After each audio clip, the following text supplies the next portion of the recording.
My name is Hannah Mitchell. I'm 31, and I work as a biomedical researcher in Boston. If you're new here, don't forget to like, subscribe, and share, because what I'm about to tell you is the most twisted family dinner I've ever sat through. I drove an hour west after work, through the steady line of brake lights on I-90, telling myself it was just dinner. My parents live in Worcester, and Mom's text had sounded almost cheerful. Tuesday night, family dinner, everyone's coming, don't be late. A Tuesday? No birthday, no holiday. The thought itched in the back of my mind, but I told myself not to be paranoid. Still, when I stepped through the front door, my stomach tightened. The smell of roasted chicken and rosemary filled the house, the good china gleamed under the chandelier, and Mom wore the pearl earrings I'd only ever seen at graduations. Dad sat at the head of the table with his retirement watch catching the light, pouring wine like it was a wedding toast. "Isn't it nice?" Mom said brightly, pulling out a chair for me. "All of us together on a Tuesday night. So rare these days." I slid into my seat, forcing a smile, my researcher's brain cataloging every odd detail, the heavy silverware, the folded cloth napkins, the nervous way Mom's hand shook as she set down a serving bowl. This wasn't dinner. It was staging. Connor arrived late, as usual, thumbs dancing across his phone screen, until Stephanie nudged him to sit properly. Their son Ethan clambered into a booster seat, blissfully focused on arranging his peas into neat lines. I loved that kid. He had no idea he was about to be used as bait. "Here," Dad said suddenly, sliding an envelope across the table toward me. The weight of it landed like a stone. "Just something simple we need to go over." I knew what was inside before I touched it. My pulse thudded in my ears as I peeled it open and scanned the header. First National Bank. Loan agreement. $40,000. "Don't worry," Connor said, finally setting his phone down with the false calm of someone rehearsing in front of a mirror. "It's just a formality. They need another signature, someone responsible. You've always been the steady one, Hannah."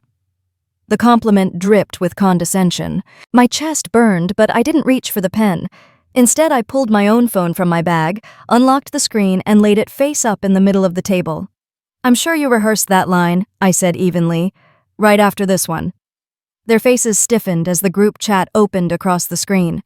Connor's text, 2 weeks earlier. "She just got her bonus. Mom confirmed the amount.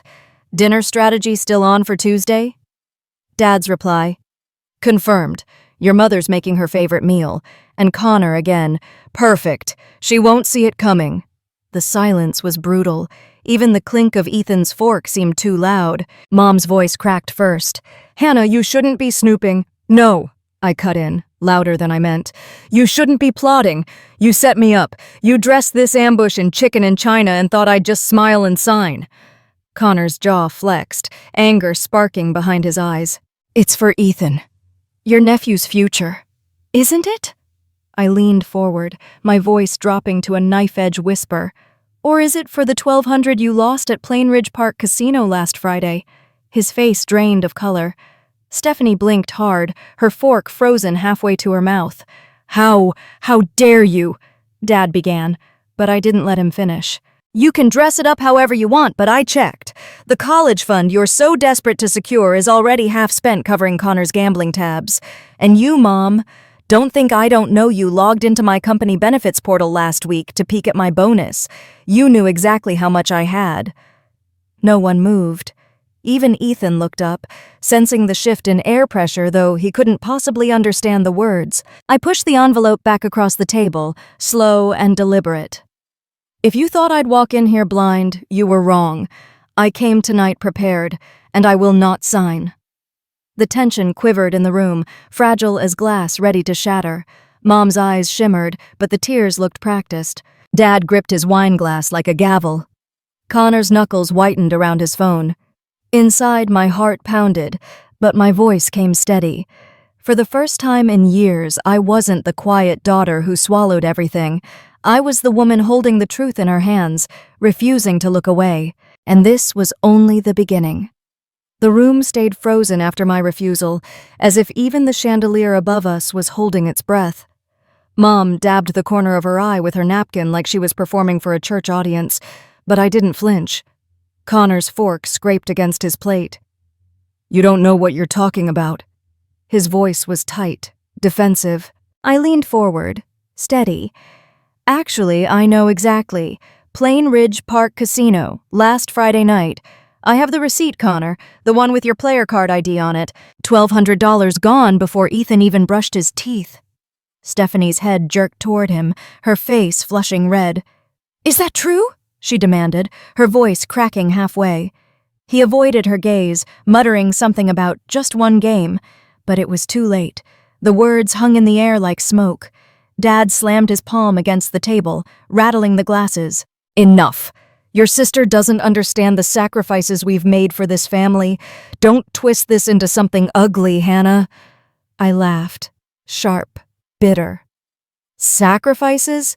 You mean how you poured every spare dollar into Connor's tuition while I stacked shelves at the pharmacy to cover mine? Or how you bought him a car for graduation while I got $50 in a card?" My throat burned, but I didn't stop. "Tell me again what exactly you sacrificed for me." Mom shook her head, voice trembling with false sorrow. "You've always been so ungrateful. We just want to make sure Ethan has the opportunities you had." "The opportunities I had?" I snapped.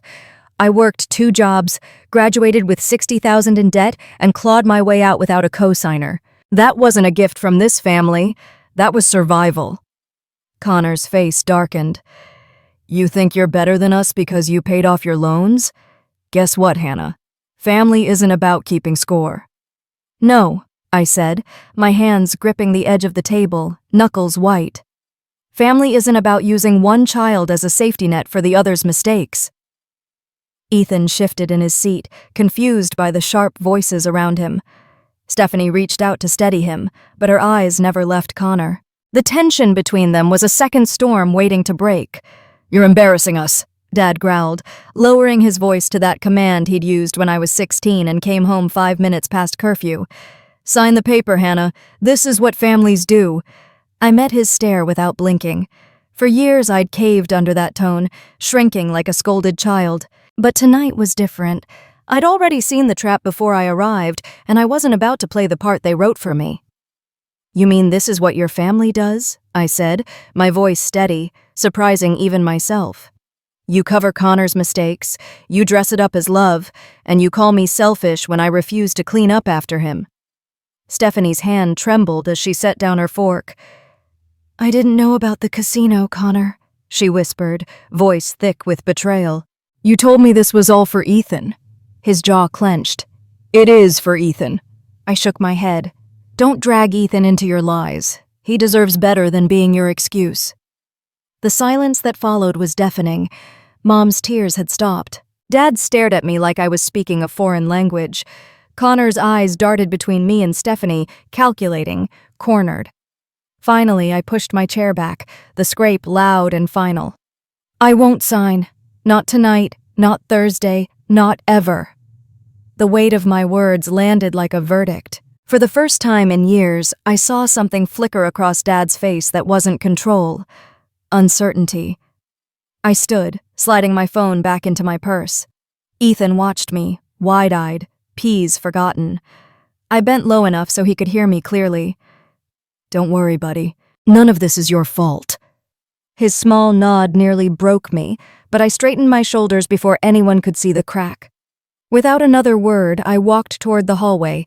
Behind me, voices rose, Connor's angry muttering, Stephanie's sharp questions, Dad's booming reprimand. But I didn't turn back. At the front door, I paused just long enough to breathe in the cool night air leaking through the frame. My pulse was still hammering, but underneath it ran something steadier, stronger, defiance. This wasn't over, not by a long shot, but for once, I'd drawn the line, and the fallout was only beginning. I hadn't planned to stay another second, but their voices yanked me back. "Don't walk away from this family," Dad barked. His chair screeched across the floor as he stood, his frame filling the dining room doorway like a blockade. "You think you're too good to sit here and listen?" The words hit me harder than the slam of his hand on the table. Too good. The accusation every ambitious daughter hears when she dares outgrow the cage her parents built. I turned, my pulse racing, but the dam inside me broke open.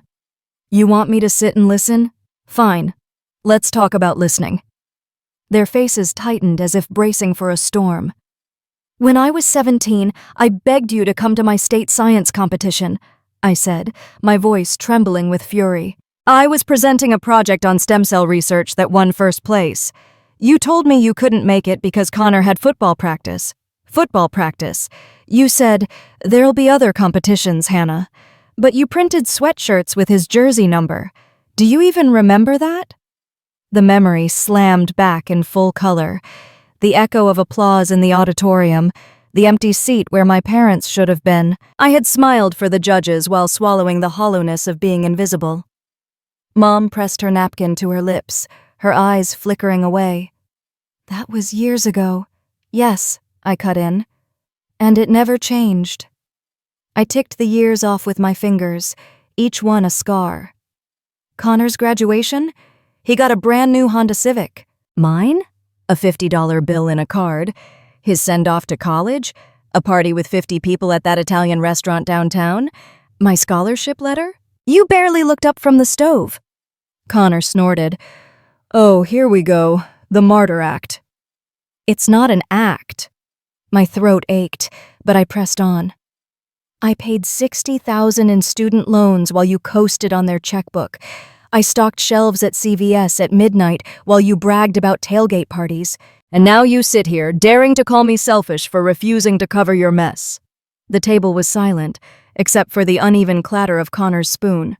He wasn't smirking anymore, his lips pressed into a hard line. I worked for what I have, I said, voice low, steady. Every paycheck, every sleepless night in the lab, every rejection letter that forced me to try harder.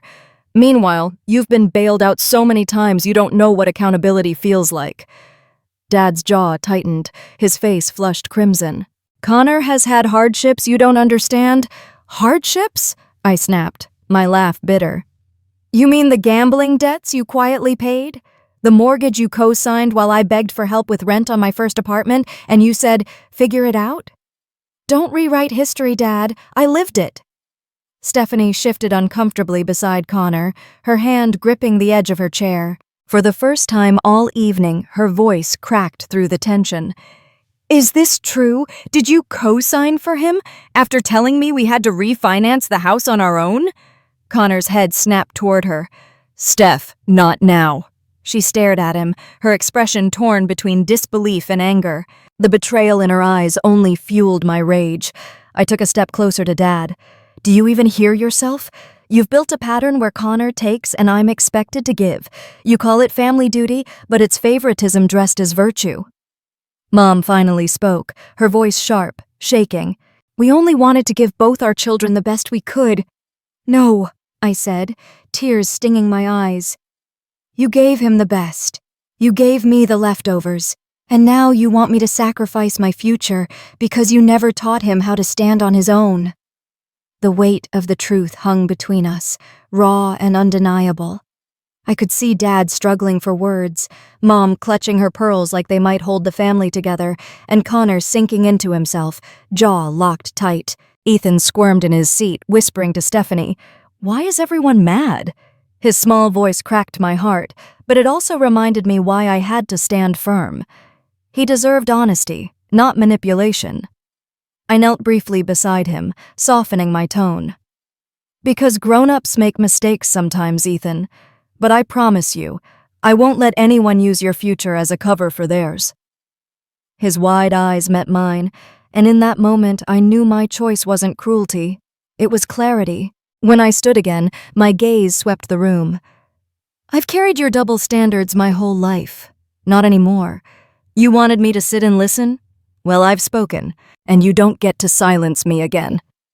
The room quivered with tension, but I didn't wait for a response. I turned toward the hallway, my footsteps heavy but certain. This time, no one tried to stop me. The silence after my words was thick enough to choke on. Nobody moved. Forks lay abandoned, glasses sweated onto linen napkins, and the roasted chicken cooled in untouched slices. Dad was still standing, fists clenched at his sides, chest heaving like he'd swallowed his own anger and couldn't figure out how to spit it out. Mom clutched her pearls with both hands now, her knuckles white. Connor stared at his plate as though he could will it to swallow him whole. It was Stephanie who broke first. "I can't believe you," she whispered to Connor, her voice raw. "You lied to me, dragged our son into this circus, and let your parents cover for you." She shook her head slowly, as though she was trying to wake from a nightmare. "Steph, not now," he muttered, still refusing to look at her. "Not now?" Her laugh was sharp and bitter. "When then? When Hannah signs her life away for you? Or when the next debt collector knocks?" Ethan glanced between his parents, confusion clouding his small face. He pushed a pea across his plate, shrinking into himself as though his tiny body could disappear in the chaos. My chest tightened at the sight. Dad finally spoke, his voice low and deliberate, each word chosen like a weapon. "You've embarrassed us tonight, Hannah. In front of your family, in front of your nephew." I met his eyes, calm in a way that scared even me. "No. You embarrassed yourselves when you plotted behind my back. All I did was bring the truth into the light." Mom reached across the table toward me, her hand trembling. "Sweetheart, we only wanted to protect Ethan's future. Don't let bitterness blind you." Bitterness. The word stung, but it also hardened me. If protecting Ethan is what you wanted, you should have started years ago, saving responsibly. Teaching Connor to live within his means, not ambushing me with a forged script over mashed potatoes. The last flicker of control slipped from me, and I knew I couldn't stay another second. My skin prickled, my pulse pounded, but my decision was sharp and clean. I stepped back from the table. The chair legs screeched across the hardwood, a sound that echoed like a warning. Everyone froze again, their eyes on me. "I'm done," I said simply. "I'm not signing anything. Not tonight. Not ever." Connor shot up from his chair, finally raising his eyes to mine. "You think you can just walk out? You think the world cares about your little speeches? You'll come crawling back when you realize you've got no one else." I swallowed hard, forcing my voice steady. "I'd rather be alone than chained to a family who sees me as a wallet with legs." The words landed heavy and unshakable. I walked toward the hallway, the walls closing in on me with every step. Behind me, I could hear Mom's muffled sobs, Dad's angry muttering, Stephanie's sharp questions, and Connor's rising voice trying to drown them all out. But none of it mattered. Not anymore. At the front door, I paused. Ethan had slipped out of his chair and padded after me on socked feet. "Aunt Hannah," he whispered, tugging at my sleeve. "Are you mad at me?" The lump in my throat nearly undid me. I crouched down to his level, brushing a hand through his hair. "No, buddy. Never at you. I love you too much for that." His eyes were wide, desperate for reassurance. "Then why are you leaving?" "Because sometimes," I said softly, "the only way to protect yourself is to walk away. One day you'll understand." I pressed a kiss to his forehead, then stood before the moment could crush me. When I opened the door, the night air rushed in, cool, clean, liberating. My lungs filled for the first time all evening. Behind me, voices tangled in anger and grief, but I didn't look back. My heels clicked against the front steps as I crossed to my car. Each step was heavy with the weight of everything unsaid, yet lighter than I had felt in years. I started the engine. The headlights flared against the driveway, illuminating the house that had never truly felt like home. As I pulled away, I caught a glimpse of Ethan standing in the doorway, Stephanie's arm around his shoulders, his small figure silhouetted against the chaos inside. For a moment, guilt stabbed sharp. But then came something else. Resolve. Tonight, I had finally chosen myself. And tomorrow, the consequences would begin to unfold. By the time I pulled back into Boston that night, the anger in my chest had cooled into something heavier, an ache that made the city lights blur as I parked near my apartment. I told myself the storm would stay contained in Worcester, behind my parents' white shutters and heavy drapes. But by Friday, I learned storms don't respect walls. It started at the grocery store. I was balancing a basket of yogurt and frozen meals when Mrs. O'Malley, the neighbor who'd known me since kindergarten, approached with her cart. She gave me a smile too wide, too rehearsed. "Heard you've been giving your folks a hard time," she said, as if she were commenting on the weather. "Poor Ethan. Bright boy like that deserves a future." Her voice carried down the aisle. 2 other shoppers turned their heads. I felt my face flush. "With all due respect, Mrs. O'Malley, Ethan's future isn't in danger. What's in danger is me being used as a bank." Her smile faltered. She muttered something about young people forgetting their roots before rolling her cart away. By Saturday, it had reached church. I hadn't attended St. Mary's in years, but apparently absence didn't buy immunity. A friend from high school texted me, "Your aunt stood up during coffee hour saying you abandoned your family." A screenshot followed, Aunt Cheryl's Facebook post in bold black font, "Pray for Ethan. His aunt refuses to help with his college fund." Some people forget blood comes first. The post had over 60 comments already. Half of them were amen and praying hands emojis. A few were sharper, disgraceful, selfish generation. God sees all. I stared at the screen until the words blurred, bile rising in my throat. They didn't even bother to tell the truth. No mention of Connor's gambling, of the ambush, of the years I carried my own weight alone. Just the convenient version. Hannah, the ungrateful daughter. Hannah, the selfish aunt. Monday, the rumors bled into work. I was refilling my coffee in the break room when my colleague Jenna leaned against the counter. "Hey, are you okay? I heard—" She trailed off, eyes darting. "Heard what?" I asked flatly. "That you've got family drama. Someone called the front desk Friday asking for your supervisor. Said it was urgent." My hand tightened on the paper cup, hot liquid sloshing onto my wrist. "Who?" They wouldn't give a name. Just said they were a relative. I muttered thanks and left before she could see the panic tightening my chest. By Tuesday, the whispers were everywhere. At the lab bench, in the cafeteria line, even in the elevator. Poor girl, must be so cold to her family. My professional achievements, years of clawing out respect in a male-dominated field, shrank to gossip about whether I loved my nephew enough. That night, my phone buzzed again. Another notification from Facebook, this time tagged directly. "Hannah Mitchell may have a PhD, but what good is knowledge if you forget compassion?" My cousin Meredith had written it. Underneath, strangers I didn't know left their judgments. I slammed my laptop shut, my hands shaking. The walls of my apartment felt smaller, the hum of the refrigerator too loud. I wanted to scream, to defend myself, to post every receipt, every debt notice, every scrap of proof that I wasn't the villain. But I knew the rules of gossip. Once it spreads, truth limps miles behind. The lowest moment came when my landlord called. "I had a strange voicemail today," he said. "Someone claiming you might be behind on payments, that I should double-check your credit. I know it's nonsense, Hannah, but I thought you should know." I pressed my forehead against the cool window pane after the call, tears pricking my eyes. They weren't just tarnishing my name. They were trying to poison my stability, to make me look unreliable even to people outside the family circle. I whispered into the empty room, "How far are they willing to go?" The answer came in the silence that followed, as far as it took to break me. But as I wiped my eyes, another thought rose stubbornly.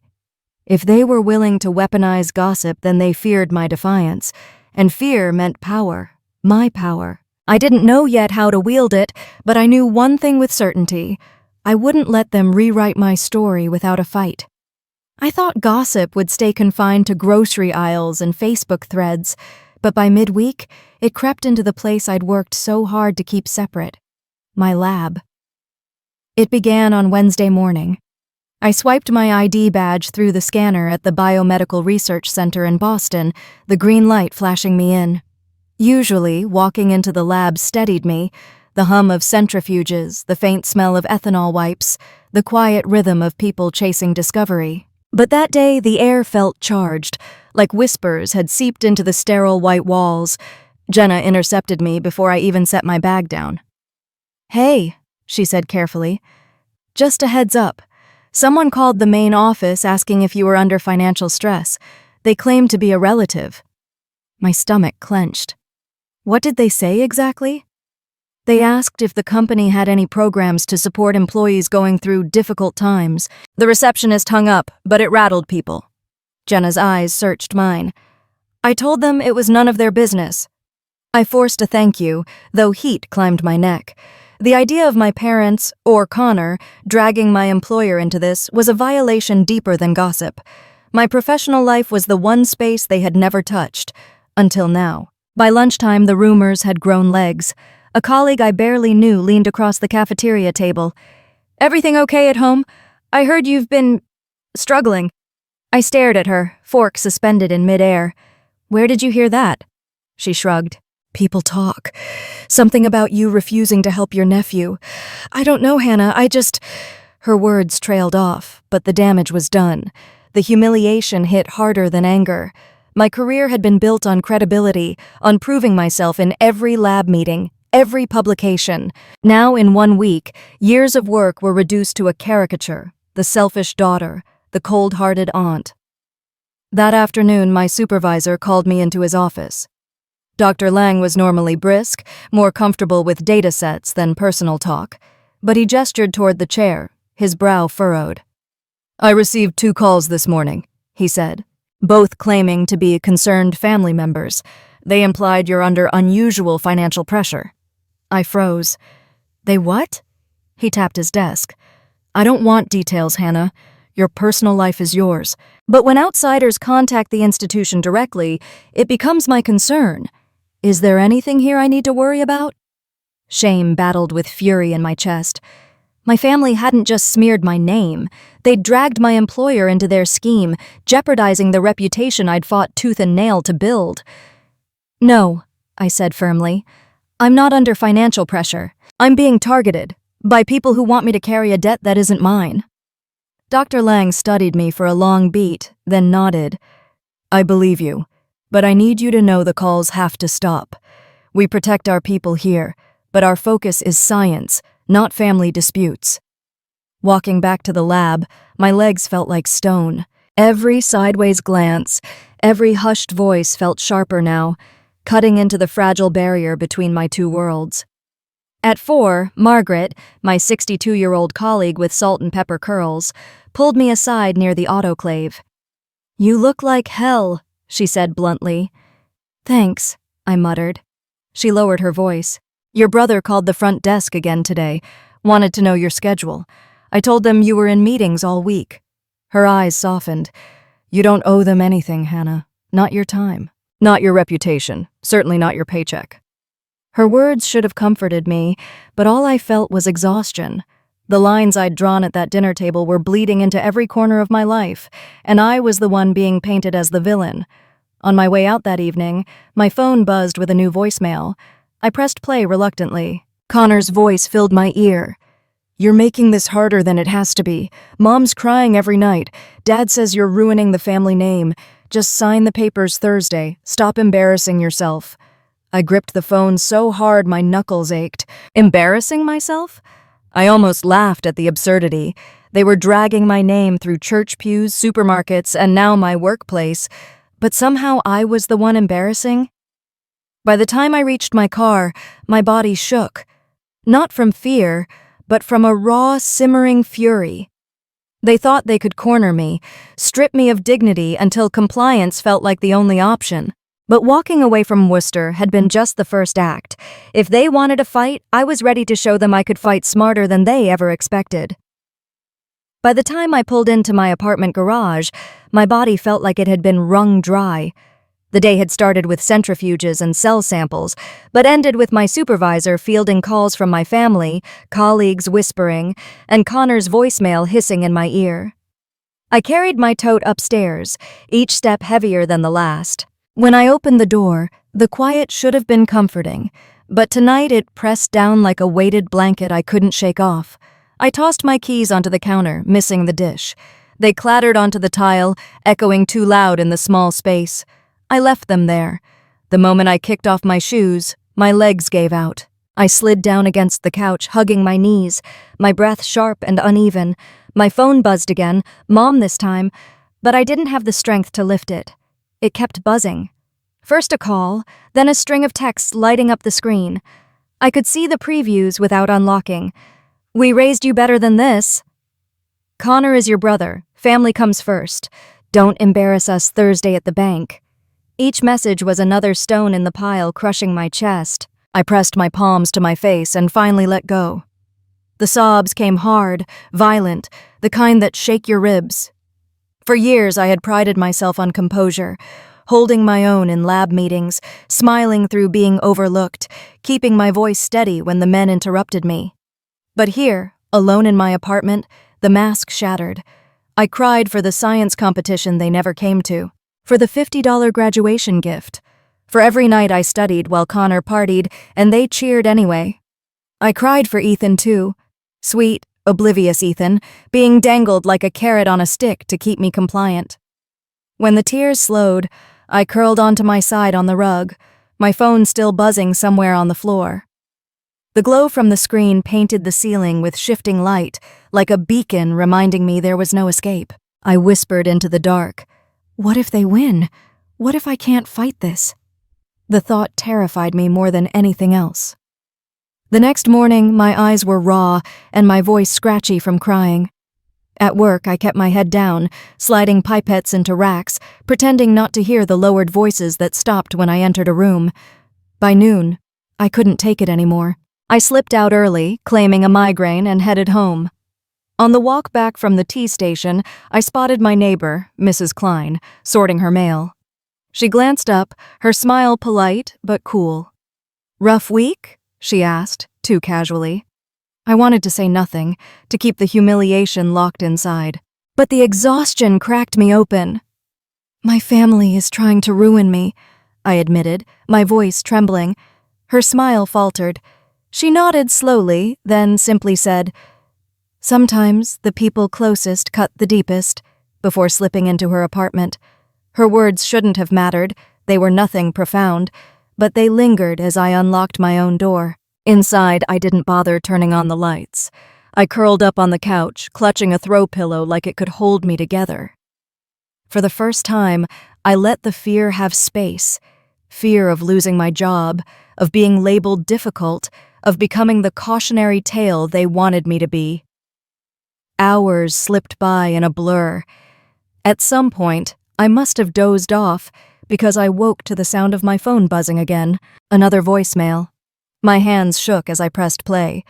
It was Pastor Williams, the same man who once baptized me.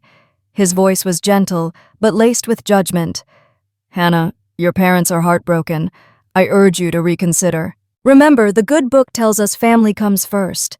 Don't let pride close your heart." My chest tightened. Even God, apparently, had been recruited against me. I hurled the phone across the couch, gripping the pillow harder. For a few minutes, I just sat there, trembling, eyes wet again. But then something shifted. In the silence that followed, after the tears ran dry, I realized I wasn't just crying from pain. I was crying from exhaustion, from carrying years of imbalance on my back. And maybe, just maybe, this collapse was what I needed to feel the truth. I whispered into the stillness, "I can't live like this anymore." The words didn't sound like surrender. They sounded like the first hint of a plan. When dawn broke the next morning, the light streaming through my blinds felt harsh, merciless. My eyes were swollen, my throat raw from crying, but somewhere in the quiet, the exhaustion had settled into something sharper. Resolve. I shuffled into the kitchen, made coffee strong enough to peel paint, and opened my laptop. The screen blinked awake, and with it, the proof that I wasn't as powerless as they wanted me to believe. Weeks before that disastrous Tuesday dinner, a different Hannah had already been preparing. It started the night my company announced openings at the UC San Diego Medical Center. I'd read the email twice, heart racing. West Coast, far from Worcester, a chance at a clean break I hadn't admitted to anyone. On impulse, I applied. Not because I knew my family would ambush me, though some part of me must have sensed it was inevitable, but because I'd spent too many years bracing for the next demand. Now, the application sat in my sent folder, interview invitation highlighted in bold. I scrolled further. Bookmarked tabs. One-way flight Boston to San Diego, leaving in 3 weeks. Apartment listings near Balboa Park, a spreadsheet I'd built to track moving costs down to the cent. And in another folder, evidence. Screenshots of the group chat where Connor crowed, "She won't see it coming." Audio clips a friend had helped me capture, Connor bragging at a bar about clearing poker debts with my bonus money. Copies of my student loan statements, my name alone on every page. Even scanned diary entries from my teens, shaky handwriting recording the small cuts of favoritism I'd endured, all of it organized in a cloud drive under the blandest file name imaginable, Cell Cultures Q1. I'd built this arsenal quietly, long before my family realized I was no longer their reliable backup plan. I sipped coffee, letting the bitter burn steady me. Last night's collapse had been necessary, I realized. It stripped me bare enough to remember who I was. A scientist, meticulous by nature, always running controls, keeping receipts. And this time, the experiment was survival. My phone buzzed with another message, this one from Rachel. "You okay? Need me to come over?" I typed back, "Not yet, but soon. I'm putting things in motion." 10 minutes later, I was knee-deep in logistics. I confirmed my flight booking, printed the receipt, and tucked it into the back of my desk drawer. I set reminders to redirect my mail, update my bank accounts, and cancel my lease without leaving loose ends for my parents to twist into leverage. Then, with a shaky breath, I opened the draft of an email I'd started 2 weeks earlier, addressed to extended family, uncles, cousins, anyone who'd been spoon-fed half-truths at church or online. The subject line read simply, "For the record." The body of the email was methodical, almost clinical. I laid out a timeline of events: Connor's debts, the fabricated college fund, the ambush dinner. I embedded screenshots of the group chat, attached Connor's casino receipts, and compared my student loan history to his fully funded education. Not a rant, not an emotional plea, just data. My family had always accused me of being cold, too analytical. Fine. I'd use that reputation to my advantage. The cursor blinked at the bottom where I'd typed my closing line, "I won't be shamed into silence anymore. The truth belongs to me, and I intend to keep it that way." I didn't hit send yet. Timing mattered. But just seeing the draft waiting, locked and loaded, gave me strength. Later that afternoon, Margaret poked her head into my lab station. "You looked better today," she said. "Different." I smiled faintly. "I decided crying on the rug isn't a long-term strategy."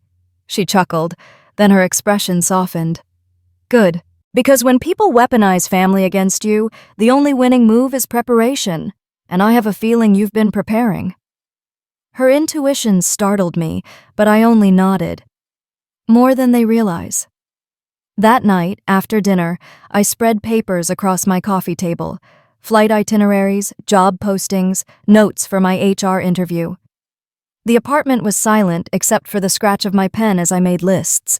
Things to pack, accounts to close, passwords to change. Step by step, a new life taking shape in ink. For the first time in weeks, my hands didn't shake. I leaned back, staring at the cluttered table, and felt something almost foreign. Control. The Mitchell family thought they'd cornered me into a choice, sign or betray. But they'd underestimated me.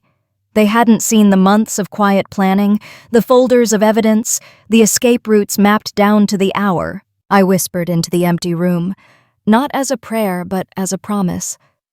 "You'll never trap me again." By Thursday night, my coffee table was still buried in printouts and scribbled lists. Flight itinerary, job offer draft, the unsent email to my extended family. For the first time, I felt like I had a roadmap. But even the best-laid plans need allies. The knock on my apartment door came just after 8. When I opened it, Rachel swept in like she owned the place, her black curls bouncing as she dropped a grocery bag onto the counter. "You've eaten nothing but takeout all week, haven't you?" she said, pulling out cartons of soup and fresh bread. I didn't argue.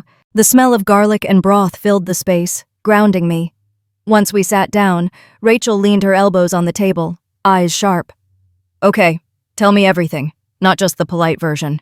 The ugly version. Her directness unraveled me more than tears had. I told her about the dinner ambush, the loan papers already filled with my name, the group chat I'd uncovered, about Connor's debts, my parents' manipulation, the gossip spreading through Worcester like wildfire. And finally, the calls to my job. When I finished, Rachel's jaw was tight, her hands clenched around her mug. They're not just overstepping, Hannah. They're trying to destroy you. I nodded, the truth still stinging even as I said it aloud. Rachel's voice softened. So what's the plan? I hesitated, then slid the stack of papers toward her. Flight confirmation, San Diego job posting, my evidence folder. I've been preparing for months. They thought they cornered me, but I've got an exit strategy. She scanned the documents quickly, then looked up at me, a spark of admiration in her eyes. You brilliant, stubborn woman. You built your own parachute. Her words loosened something in my chest, and for the first time, I smiled without effort. The next day at work, Margaret caught me between lab runs. She didn't bother with small talk. She just pressed a paper coffee cup into my hand and said, "You look like you've been wrestling ghosts." "Close," I muttered. "Just my family." She arched a knowing brow.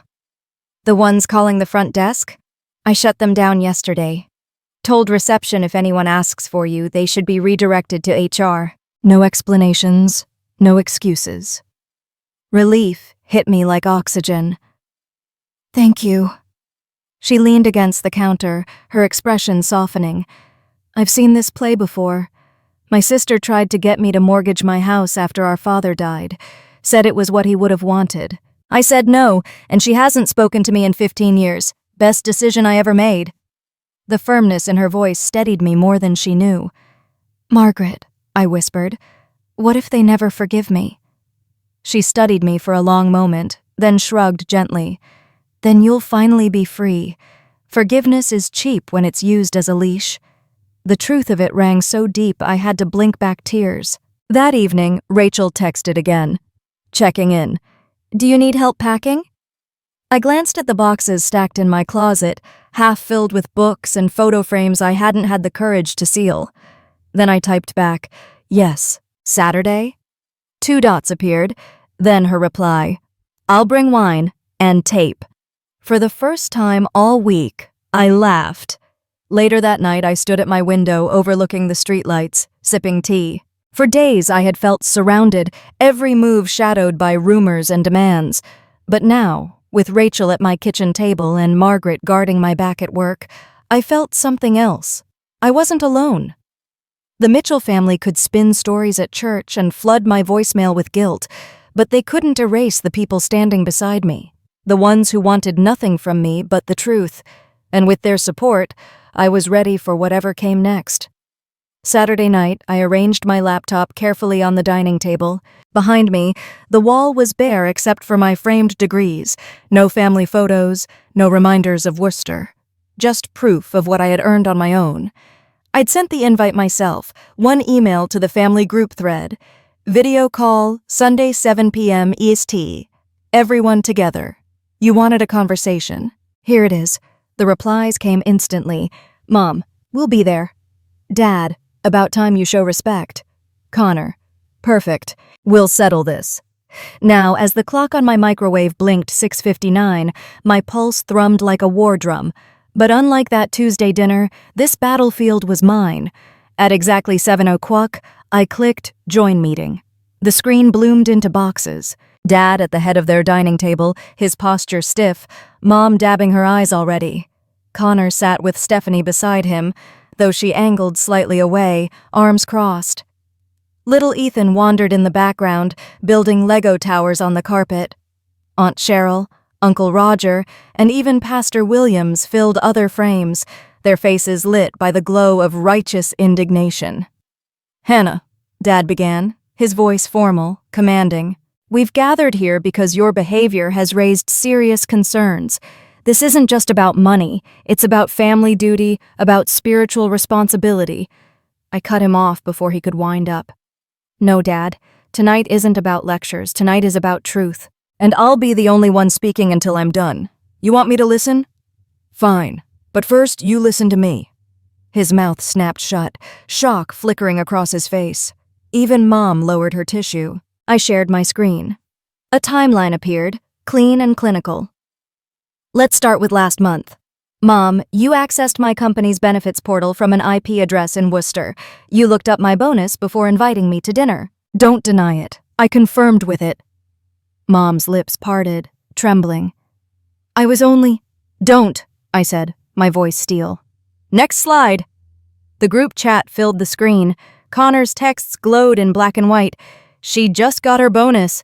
Dinner strategy Tuesday still on? Dad's reply. Confirmed. Mom's. I'll make her favorite meal. Connor shifted in his chair, color draining. You went through my phone? No. You were careless enough to send screenshots to the wrong cousin. They forwarded them to me. Gasps rippled through the call. Aunt Cheryl muttered, Oh my Lord. I clicked again. An audio file played. Connor's voice, unmistakable. April's bonus is exactly what I need to clear the tables. Once she signs, I'll worry about Mason's college later. Stephanie's head whipped toward him, her eyes wide. You told me every penny was for Ethan. You swore. Connor's jaw locked, but he didn't answer. I leaned forward, letting the silence stretch. You tried to make me the villain. But here's the truth. I carried $60,000 in student loans by myself. Connor got tuition, a car, and a party. When I asked for help with rent, I was told, figure it out. When I begged you to come to my science competition, you skipped it for his football practice. Don't tell me this is about family. This is about a pattern. Connor takes, and I provide. Mom sniffled, but her tears looked different now, less rehearsed, more cornered. Pastor Williams cleared his throat. Hannah, the Bible teaches— I raised a hand. With respect, Pastor, the Bible also teaches honesty. If you knew my brother spent the so-called college fund at a casino, would you still stand here defending him? He fell silent. I clicked one final slide. Here are my terms. 6 months. No contact. If anyone calls my job again, if anyone spreads lies, the clock resets. I'll reevaluate after that. And one more thing. I held up a paper. I've opened a savings account for Ethan, in my name, separate from all of you. One day he'll get it, but none of you will ever touch it. The reaction was explosive. Aunt Cheryl sputtered. Uncle Roger cursed under his breath. Connor slammed a hand on the table, his box jostling as if the camera itself recoiled. This is bull, he started, but Stephanie cut him off, her voice sharp. Enough, Connor. I believed you, I defended you, and you've been lying all along. The betrayal in her tone cracked through the chaos. Connor's mouth opened, then closed, fury but no defense left. I sat straighter, my heart pounding but my voice steady. This is my boundary. You don't have to like it, but you will respect it. For once, Dad didn't speak. He just stared, his jaw tight, his authority crumbling in the silence. Mom leaned closer to the screen, her hand trembling as if reaching for me. Hannah, I'm sorry. I didn't see what we were doing. Her words wavered, but for the first time I felt sincerity under them. I nodded once. 6 months. That's all I have left to say. Then, with one decisive click, I ended the call. The screen went black, leaving me in my apartment, the hum of the refrigerator loud in the silence. For a moment, I just sat there, chest heaving, staring at my own reflection in the blank screen. I'd never felt so alone, and yet, I'd never felt so free. When I ended the call, my apartment fell into silence, but I knew the storm wasn't over. In Worcester, in my parents' dining room, the fallout would still be unfolding. I didn't have to wait long to see the cracks. 2 hours later, my phone buzzed with an unknown number. Against my better judgment, I answered. Hannah? The voice was sharp, clipped. Stephanie. I braced myself. What do you want? Not to fight. Her tone wavered, softer now. I needed to hear your voice without everyone else shouting. That alone told me something had shifted. I can't believe what you played tonight, she continued. Connor swore to me it was all for Ethan. Every argument, every sleepless night, he kept repeating, "It's about our son's future. But you had receipts, you had recordings. I saw his face when you played that clip. He didn't even try to deny it." Silence stretched between us, broken only by the hum of my fridge. Finally, I said, "I didn't want to hurt you, Stephanie, but I wasn't going to let him ruin me." Her breath hitched, like she was holding back tears. "You didn't hurt me. He did." For years, Stephanie had played the perfect daughter-in-law, polished smile at church picnics, carefully cut sandwiches for Ethan, while Connor strutted as golden son. I realized, maybe for the first time, how exhausting it must have been for her, too. "He gambled away money that wasn't even his," she said bitterly. "Then he lied to me, to Ethan, to your parents, and they covered for him. They always cover for him." I closed my eyes. "That's the pattern. It's always been the pattern." She let out a hollow laugh. "And I was stupid enough to defend him, to sit across from you at that dinner and nod like I believed every word." "You weren't stupid," I said quietly. "You were trapped, same as me. The only difference is I finally stopped playing." On the other end, she sniffled. Then her voice hardened. "I'm done covering for him, Hannah. If you need me to testify, to back up what you showed tonight, I will. He's not dragging me down with him." The words jolted me. Stephanie, choosing me over Connor? It felt impossible, yet here she was, breaking rank. "Why tell me this?" I asked cautiously. "Because you were right," she said simply. "Family isn't supposed to mean sacrifice in one direction, and I won't let Ethan grow up thinking manipulation is love." For the first time all day, my chest loosened. "Thank you." After we hung up, I sat in stunned silence. Stephanie's betrayal wasn't aimed at me, it was aimed at Connor, and by extension, my parents. And that betrayal, coming from inside their carefully curated circle, would cut deeper than anything I could have said. The confirmation arrived the next morning in the form of another call, this time from Rachel, practically breathless with news. "You're trending in Worcester," she said. "Not you exactly, but the fallout. Stephanie walked out last night, packed a bag, took Ethan, went to her sister's. People at church are whispering Connor showed up this morning alone. Your mom's in shock, your dad's furious." I pressed the phone tighter to my ear, hardly believing. "She really left?" "Left," Rachel confirmed, "and she told people exactly why. She said she won't let her son be raised by lies." For years, I'd been the outlier, the black sheep. Now, for once, someone inside their walls had cracked the facade. By Sunday evening, the texts started pouring in. Not from my parents, not from Connor, but from cousins who had watched the video call unravel. One message read, "I didn't realize how much you carried. I'm sorry." Another, "Stephanie told us everything. You were right to stand your ground. For the first time in weeks, I didn't feel like the villain in their story." Still, I knew this shift wasn't forgiveness, and it wasn't safety. Connor would lash out, Dad would tighten his grip, Mom would weaponize her tears in new ways, but with Stephanie gone, their power had a fracture they couldn't plaster over. That night, as I packed another box in my apartment, I caught myself smiling faintly. My allies weren't just Rachel and Margaret anymore. Even inside the family, the truth was too heavy to hide. Connor might have thought he could gamble with my life like he gambled at the tables. But now, the house of cards was collapsing, and his own wife had dealt the final blow. The morning after Rachel told me Stephanie had walked out, my inbox pinged again. Another family thread. Angry, scattered messages from Dad, Mom, and Aunt Cheryl. But this time, something was different. No smug emojis from Connor. No passive-aggressive quotes from Stephanie. Silence on their end spoke louder than all the guilt-tripping paragraphs. They wanted another call, an emergency family meeting.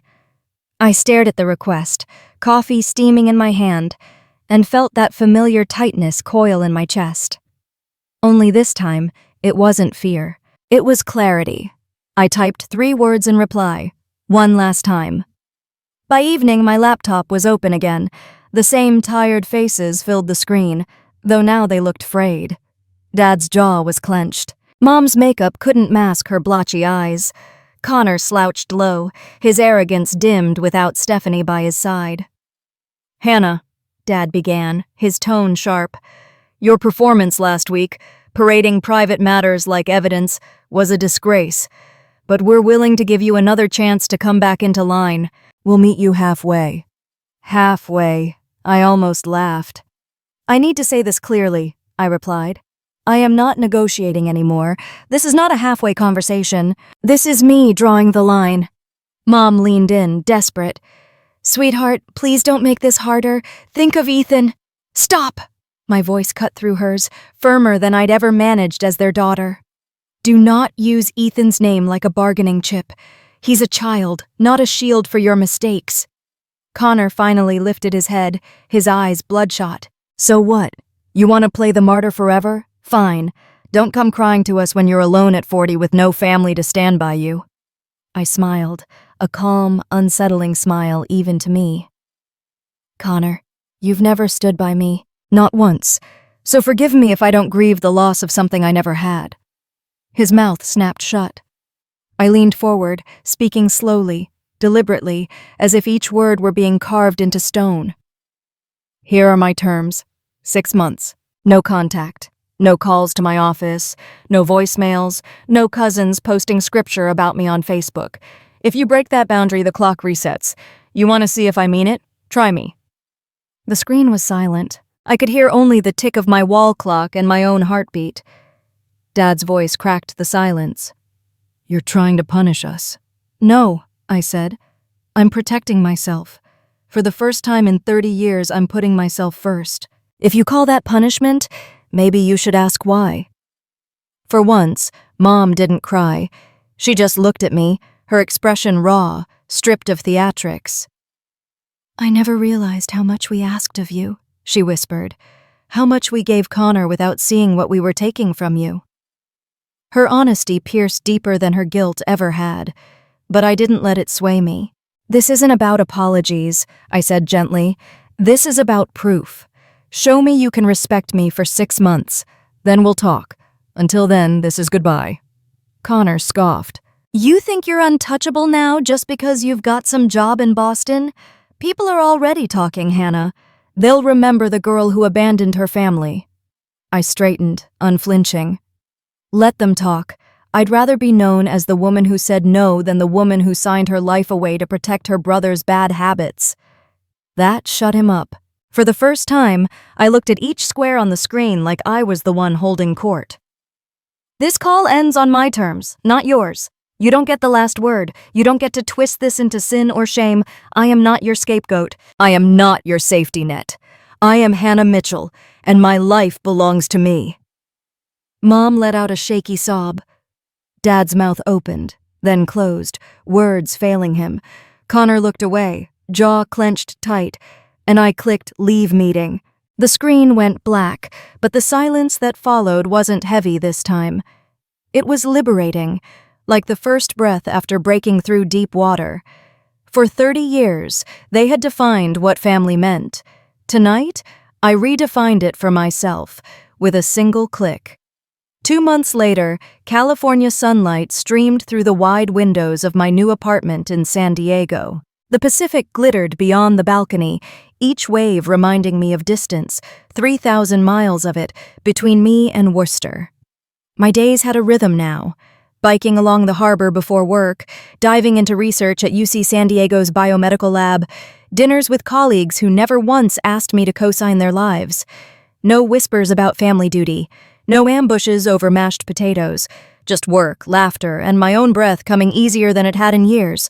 But Worcester hadn't gone silent. Rachel forwarded me screenshots of the fallout. Connor's house was in foreclosure. He'd burned through whatever sympathy remained, gambling debts exposed to the community after Stephanie left him. Mom still tried to spin the narrative at church, but her voice had lost its audience. Too many people had seen the video call. Too many had heard Stephanie's side. Dad remained a statue, angry, wordless, and for the first time, powerless. Stephanie and Ethan visited once already. They stayed in a hotel a few blocks from my apartment, and one evening, we ate tacos by the beach. Ethan's laughter carried over the waves as he built sandcastles, his small hand tucked into mine like he'd known all along I wouldn't let him down. When I walked them back, Stephanie whispered, "You saved me, Hannah. Watching you stand up to them gave me permission to do the same." Her words carried more weight than any apology from my parents ever could. At work, Margaret emailed me updates about Boston gossip with a wink. "They still can't believe you left. You're living proof that boundaries work." My colleagues celebrated my grant proposal with champagne, the real kind, not grocery store sparkling wine. One Friday night, Rachel flew in. We sat on my balcony, sipping wine, watching the sun dip low. She nudged me with her shoulder. "You look lighter." "I feel lighter," I admitted. "Like I'm finally living my own life, not the one they scripted." She smiled. "That's the woman I always knew you could be." For the first time in years, I believed her. The old Hannah would have waited for her parents' blessing, worried about Worcester whispers, measured her worth in sacrifices made. But this Hannah signed her own lease, drew her own line, and chose her own peace. And the best part? The world hadn't ended. It had just begun. Looking back, I see now that freedom isn't loud. It's steady. It's the quiet courage of saying no when everyone expects you to say yes. It's the decision to stop apologizing for protecting your own future. For 30 years, I believed love meant sacrifice, that family meant giving until nothing was left. But love without respect isn't love, it's control. I've learned that boundaries don't make you selfish, they make you whole. When you refuse to be the safety net for someone else's recklessness, you give yourself permission to grow, to heal, to live. And sometimes, standing up for yourself is exactly what gives others, the Stephanies of the world, the courage to stand too. So if you're watching this and feeling the same weight I once carried, remember, you don't have to keep carrying it.